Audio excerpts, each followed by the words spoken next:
Thank you, Honourable Speaker. I thank you for the opportunity to address this August House regarding the 2019-2020 supplementary COVID-19 response budget. In particular, the budget allocated to the Ministry of Women, Children and Poverty Alleviation, as per the budget address last night. I'm encouraged that critical programs relating to the Ministry's core work in relation to women, children, the elderly, and those living with disabilities will continue. I also understand the reason why the budget for some of our programs have been removed. The National Women's Expo, Honourable Speaker, for example, will not be happening this year.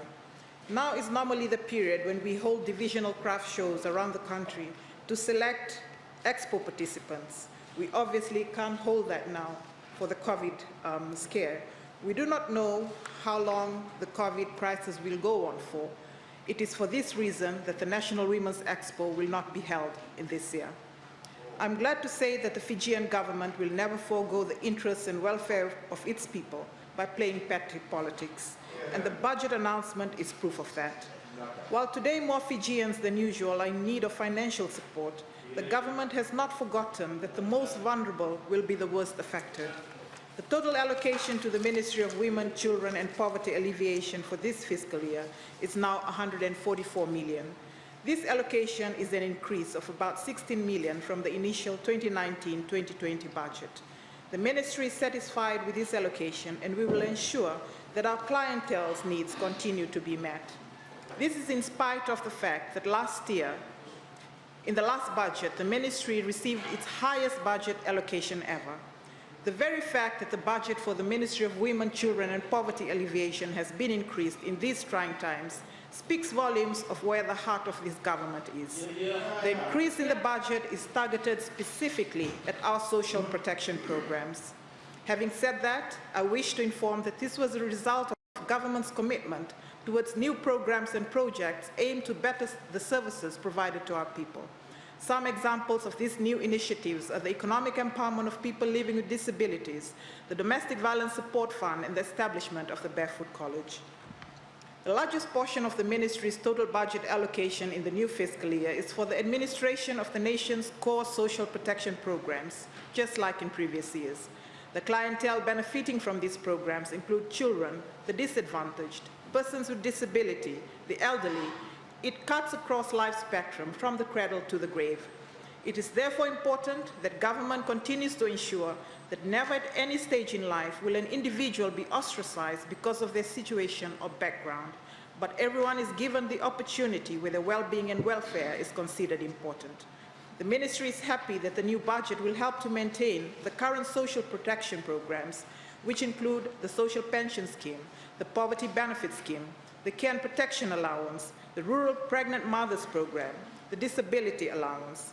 It is also encouraging to note that this budget further increases the tax deduction on wages paid for the employment of people with disabilities for 3 years from 300% to 400%.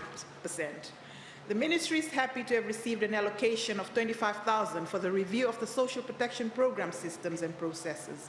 We're aiming to address any possible gaps in the administration of all these social protection programs to ensure accurate and timely payments, avoidance of overpayments and double-dipping, improvement of standing operating procedures, and facilitation of timely reviews for graduation and termination of allowances as necessary. As I told this August House before, a recertification initiative has now begun for the social protection recipients. Adequate budget has also been allocated to fulfill our role as per the Ministry's legislative responsibility in the care and protection of children. I wish to emphasize that we will not let the welfare of Fijian children be compromised, and will rake in our joint efforts with our stakeholders and through the National Coordinating Committee for Children as Fiji fights COVID-19. The Ministry's role through the Department of Social Welfare is not limited to government social welfare schemes and child protection programs. It also entails the rehabilitation of juveniles in conflict with the law. As of 2016, the Ministry has been given the added responsibility of administering the 3 state homes for older persons, and we continue to work on the renovation and upgrading of these homes, and in this fiscal year, we allocated funds to do just that.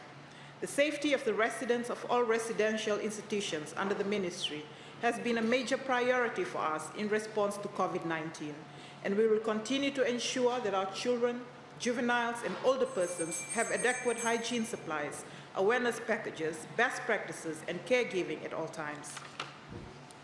Honourable Speaker, to conclude, the rest of this fiscal year requires our most diligent yet kind efforts as we fight the coronavirus, and we can guarantee that the most poor and vulnerable Fijians will be taken care of by this government.